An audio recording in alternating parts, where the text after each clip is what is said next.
Coffee হাউসের সেই আড্ডাটা আর নেই, আজ আর নেই।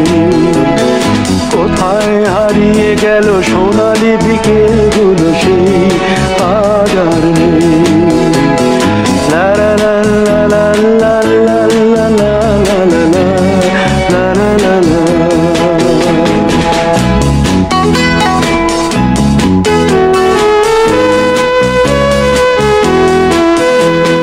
নিখিলেশ প্যারিসে, মইদুল ঢাকাতে, নেই তারা আজ কোনো খবরে। গ্র্যান্ডের গিটারিস্ট গোয়ানিজ ডিসুজা ঘুমিয়ে আছে যে আজ কবরে। কাকে যেন ভালোবেসে আঘাত পেয়ে যে শেষে পাগলা গারদে আছে রমা রায়। অমলটা ধুকছে দুরন্ত ক্যান্সারে, জীবন করেনি তাকে ক্ষমা। কফি হাউসের সেই আড্ডাটা আর নেই, আজ আর নেই। কোথায় হারিয়ে গেল সোনালি বিকেল।